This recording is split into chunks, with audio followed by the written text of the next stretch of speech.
आप सभी को आचार्य सुरभि राज की ओर से नमस्कार। आज मैं आपको ज्योतिष में नवग्रहों का क्या परिचय है और नवग्रहों में प्रत्येक ग्रह का वैदिक परिचय क्या है, क्या पहचान है, क्या उनका वैज्ञानिक कारण है, वैज्ञानिक परिचय है और क्या उनका ज्योतिष में स्थान है बताने जा रही हूँ। इसमें सर्वप्रथम मैं आपको सूर्य ग्रह के बारे में बताऊंगी।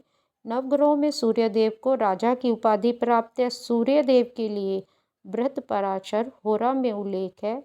मधुपिंड, गलधृक, सूर्य, शच, तुरस्त्र, पित्त प्रकृतिको, श्रीमान, पुमान, अलकपो द्विज।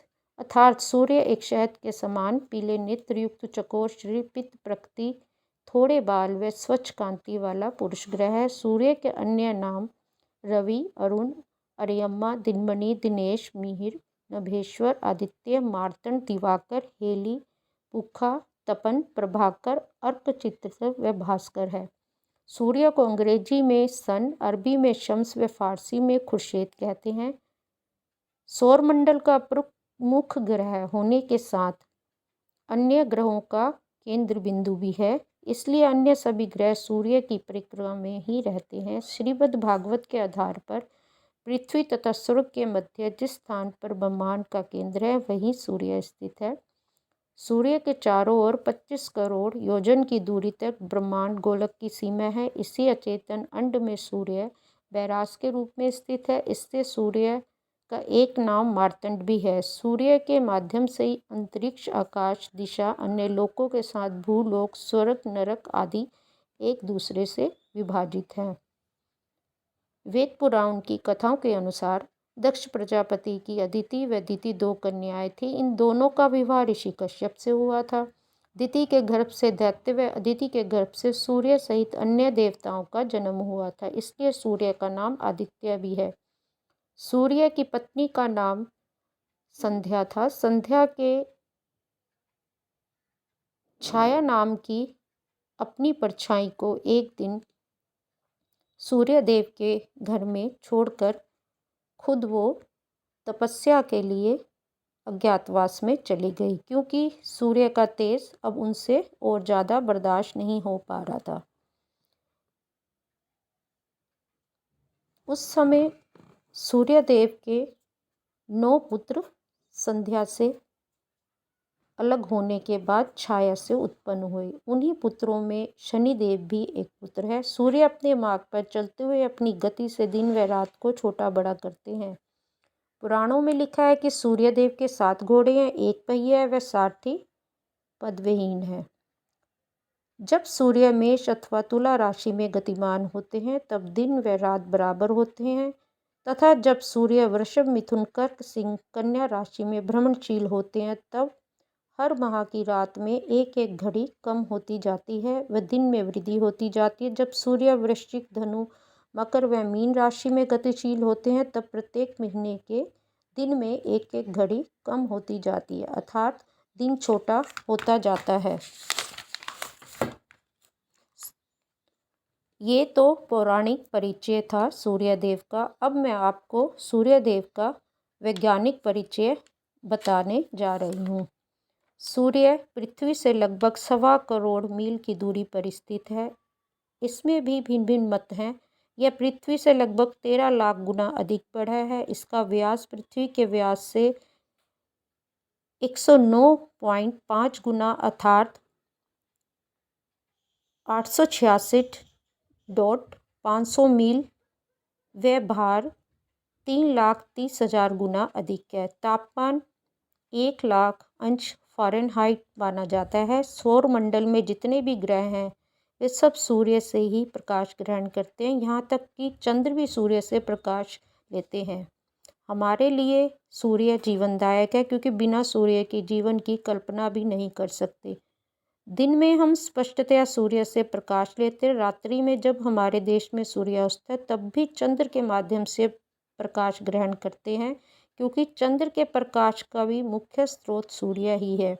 पश्चिमी वैज्ञानिकों के आधार पर भी ब्रह्मांड में एक ही सूर्य नहीं है, अपितु अनेक सूर्य हैं। सूर्य सदैव मार्गी रहता है तथा अस्त नहीं होता है, क्योंकि पृथ्वी के अपनी धुरी पर घूमते रहने के कारण वह कहीं अस्त व कहीं उदित दिखाई देता है, जबकि यह हमारा दृष्टि भ्रम है, क्योंकि पृथ्वी के धुरी पर घूमने के कारण जो स्थान देश सूर्य के सामने आते हैं वहाँ सूर्योदय होता है, तथा जहाँ पृथ्वी नीचे आती है वहाँ सूर्यास्त होता है। सूर्य की गति भारतीय ज्योतिष के अनुसार एक वर्ष में 12 राशियों में भ्रमण करता है। इसी आधार पर 12 संक्रांतियाँ होती हैं।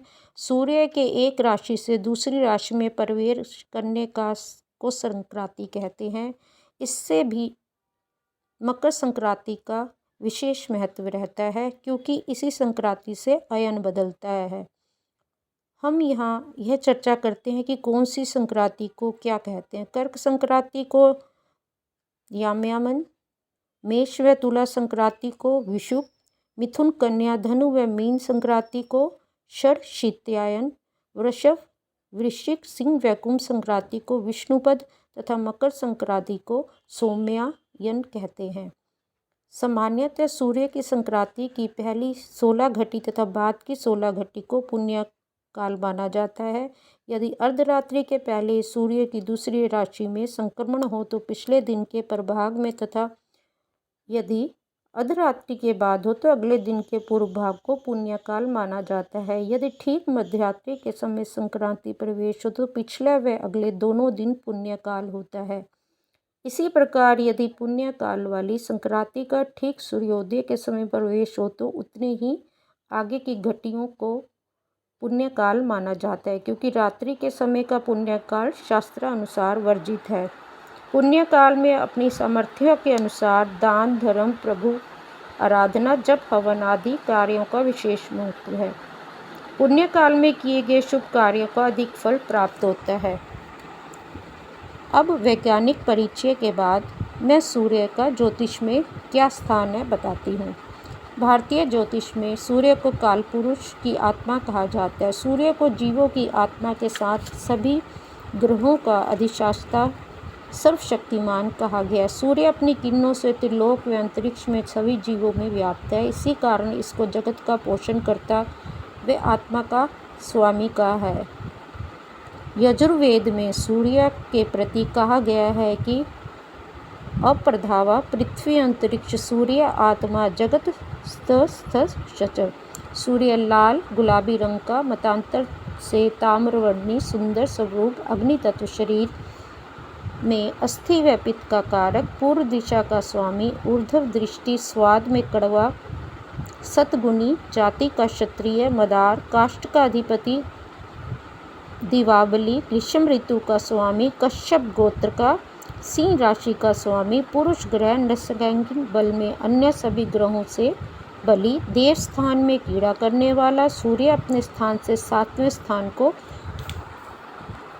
पूर्ण दृष्टि से देखता है। मुख्य कारक, मुख्य कार्य इसके जो हैं वो बताती हूँ। पिता व पिता का पराक्रम, अस्थि यानी हड्डियों की शक्ति, आत्मा रोगों की प्रतिकार क्षमता, हम कितना रोगों को फाइट कर सकते हैं, हम कितना रोगों से अपने को बचा सकते हैं। मन की पवित्रता, रुचि, ज्ञान का उद्गम स्थान, माणिक्य, क्षत्रियों के कर्म, लाल वस्त्र, पर्वतस्थल, युद्ध कला में प्रवीण, मेष राशि में उच्च व तुला राशि में नीच तथा सिंह राशि में मूल त्रिकोणी होता है। चंद्र, मंगल व गुरु, मित्र, बुध इसके समान होते हैं तथा शनि व शुक्र इसके शत्रु होते हैं। और जब यह अशुभ होता है तो कैसे हम इसको जान सकते हैं? अपनी कुंडली के अनुसार बताती हूँ। अशुभ सूर्य की स्थिति में पित्तजन्य रोग, पित्त बिगड़ना जिसे कहते हैं, रोग होते हैं। शरीर में अधिक अग्नि बढ़ जाती है, बार बार गर्मी गर्मी फील होती है, बार बार हड्डी टूटती है किसी भी अंग की, अथवा अस्थि रोग, टीबी रोग, नेत्र रोग। कार्य क्षेत्र में किसी सरकारी अधिकारी से झगड़ा हो जाना, उससे बहस हो जाना, मंदिर में या आसपास पड़ोस में ब्राह्मण वर्ग से विरोध हो जाना, उनसे बहस हो जाना, नौकरी जाने का भय होना या नौकरी चले जाना, नौकरी में चोरी का सस्पेंशन हो जाना, चोरी का आरोप लगना, और आपके घर में या कार्यस्थल में चोरी हो जाना या भय उत्पन्न हो जाना, ये सूर्य के खराब होने की निशानी है। इससे आप समझ सकते हैं कि सूर्य देव की कृपा दृष्टि न होकर उनका कूट दृष्टि का प्रभाव चल रहा है। और इसी तरीके से दैनिक नियमित जीवन में आप शुभ या अशुभ सूर्य की स्थितियों को अपने कार्यों में, अपने व्यवहार में या अपने नौकरों के व्यवहार में, साथ वाले जो कर्म करने वाले अधिकारी हैं उनके व्यवहार में आप पहचान सकते हैं। और विश्वास के साथ सूर्य देव से जुड़े हुए दान, पूजन, उपाय कर सकते हैं।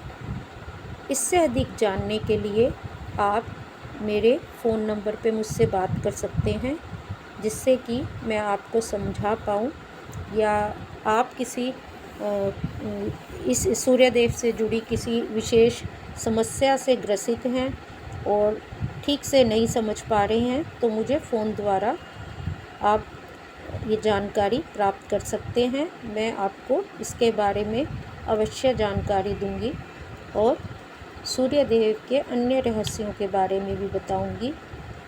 आज के लिए केवल इतना ही। जल्द ही मैं आपको नवग्रहों में से दूसरे ग्रह चंद्र देव के बारे में बताऊंगी। नमस्कार।